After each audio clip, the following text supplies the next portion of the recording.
আসসালামু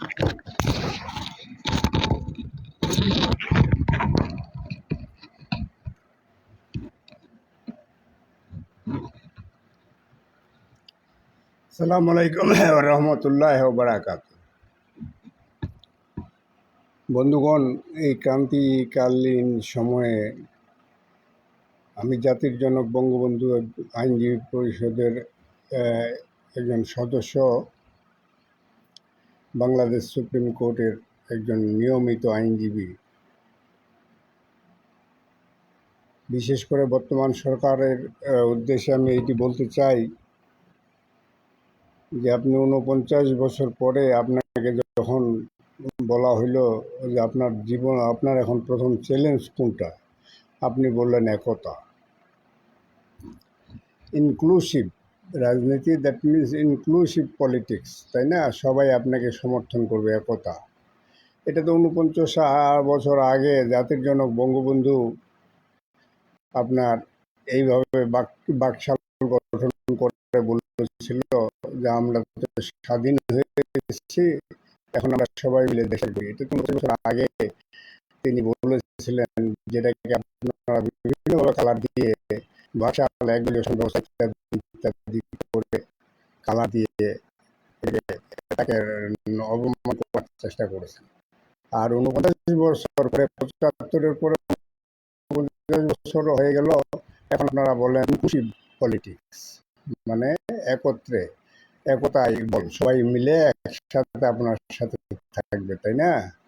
এটা যদি হইতে হয় তাহলে আপনি আপনি আপনি এই দেশের সবচেয়ে মাননীয় প্রধান উপদেষ্টা, আপনি বেশি মানবেন।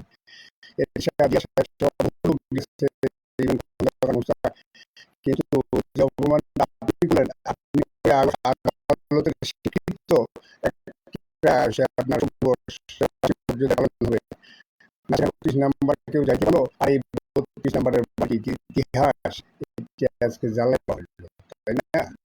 আর ওনার ভাস্কর্যে প্রস্তাব করা থেকে শুরু করে ভাঙ্গা আপনার রশি লাগানো, গলাতে নানান কায়দায় দিয়ে আপনি অপমানটা করলেন বঙ্গবন্ধুকে।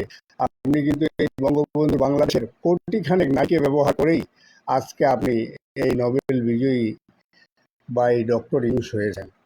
এটা একটু খেয়াল করে দেখেন, যদি না বাংলাদেশের স্বাধীনতা আসতো ওনার নেতৃত্বে, তাহলে আপনি উনি ইউনুস সাহেব ওই কি বলে আপনার ওই যে 1 কোটি নারীকে ব্যবহার আর মাইক্রো ক্রেডিট করে আপনি পৃথিবীতে আজকে এই পর্যায়ে আসতে পারেন না। তারপর আপনার ন্যূনতম লজ্জা শরম হইল না যে সেই লোকটাকে আপনার চোখের সামনে এইভাবে অপমান করা হইলো, এইভাবে তার 32 নম্বরের নিদর্শনটা জ্বালিয়ে দেওয়া হইলো।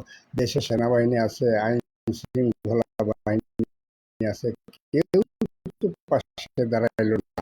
32 নম্বর আপনি করেছে, বিশেষ করে যারা টাকা পাচার করছে, সে যেই হোক না কেন, রেহেনা হোক আর জয় হোক আর যেই হোক, পুতুল হোক, যেই হোক, দে শুড বি পানিশড। তাদেরকে যথাযোগ্য শাস্তি দেওয়ার জন্য আমি এটা নিজেই, মানে আমি বঙ্গবন্ধুর আদর্শ সৈনিক হিসাবে এটা আমরা বলতেছি, যেই অপরাধ করেছে, দেশের টাকা পাচার করেছে, লুটপাট করেছে, তাদের শাস্তি হোক। সে সালমান এফ রহমান হোক, আইনমন্ত্রী হোক, আর আপনার বেআইনি মন্ত্রী হোক, যেই মন্ত্রী হোক, তার দে শুড বি পানিশড। সেই কারণে আমার প্রশ্ন হইল, এই যে জাতির জনক বঙ্গবন্ধুকে নিয়ে আজকে দেখেন ওনার এলাকায় গোপালগঞ্জের অবস্থা কী। উনি যে বঙ্গবন্ধু, তার গোপালগঞ্জবাসী, উনি যে গোপালগঞ্জের টুবিপাড়ায় ওনার জন্ম, উনি যে সেখানে বেড়ে উঠেছেন, উনি যে স্বাধীনতার নেতৃত্ব দিয়েছেন তা ওনার জেলার লোক প্রমাণ করে দিয়েছে, এবং বর্তমানও এখনও স্টিল প্রমাণ করতেই আছে ডেইলি। অথচ আপনি প্রধান উপদেষ্টাটা জ্ঞানীগুণী লোক, আপনি পারলেন না তাকে সম্মান দিতে। আপনি যার দেশে এর কোটিখানেক নারীকে ব্যবহার করে আজকে এই পর্যায়ে এসেছেন, ডক্টর ইউনুস হয়েছেন, অবৈধ হোক আর বৈধ হোক, আপনি আজকে একটা ইন্টারিম গভর্নমেন্টের প্রধান হয়েছেন। এটা তো অবশ্যই সংবিধান সম্মত না।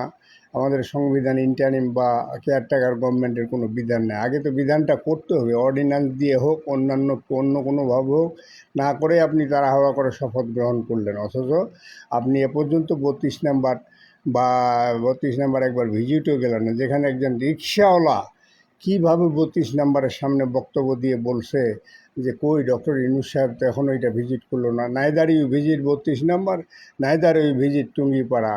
তো আপনি বঙ্গবন্ধুকে সবচেয়ে অপমান যে করলেন এটা আপনিই করলেন। অতএব এটা আপনি মনে রাখবেন।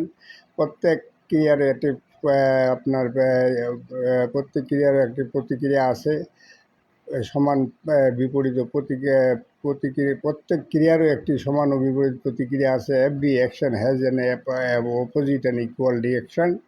In that respect you should mind your language and mind your আপনার wisdom and sagacity that our father of nation.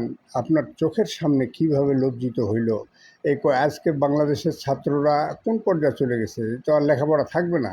ছাত্ররা এখন সমন্বয় কী নামধারী নাম দাম দিয়ে এই যে রাত নাই দিন নাই এই যে চিল্লায় বেড়াচ্ছে, আর পরীক্ষা আসলে বলে যে আমাদেরকে অটো পাস দেন।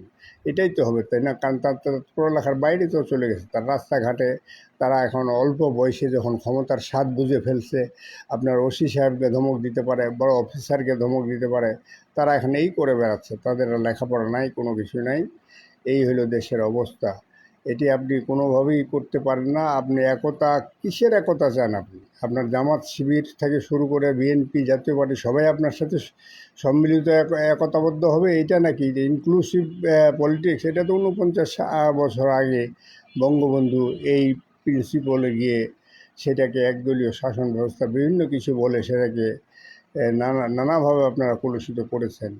কাজে এখন সময় হয়েছে, আমি বলি আপনারা যারা প্রকৃত অপরাধী তাদের শাস্তি দেন। আর আওয়ামী লীগের বাইরে যে দলগুলো আছে, সংগঠনগুলো, আমি তাদের উদ্দেশ্যে একটা কথা বলতে চাই, ভাইরে, লক্ষ লক্ষ কোটি কোটি আওয়ামী লীগের নেতা কর্মী আছে, ইনক্লুডিং মি। আমি আমাকে দিয়েও বলি, 2-1টা মামলা করেছি বঙ্গবন্ধুর জন্য, 2-4 হাজার খরচ করছি, কিন্তু এই তিন 4 টার্ম গভর্নমেন্টের সময় 5টা টাকা 10টা টাকা দলের নাম ভাঙায় কোথাও আয় করিনি।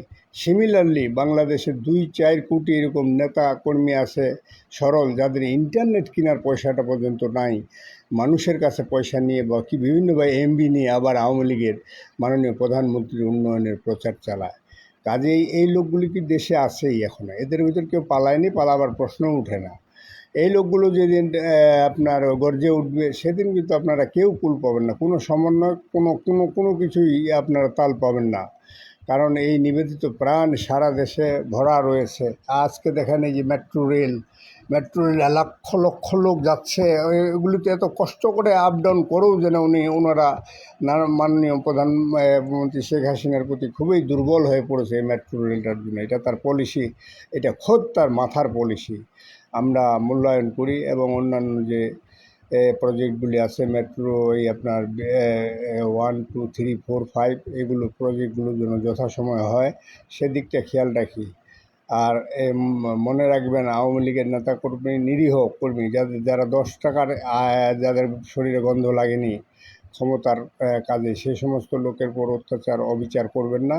আর যারা টাকা পাচার করছে, যারা দুর্নীতি করছে, যারা লুটপাট করছে, সে যেই হোক শেখ হাসিনার বোন হোক, ওনার ছেলে হোক, মন্ত্রী, স্বরাষ্ট্রমন্ত্রী, আইনমন্ত্রী, যাই হোক, দে শুড বি পানিশড। আপনারা সেগুলো সুনির্দিষ্ট অভিযোগের ভিত্তিতে পানিশমেন্ট দেন, আমরা পক্ষে আছি আপনাদের। ধন্যবাদ। জয় বাংলা।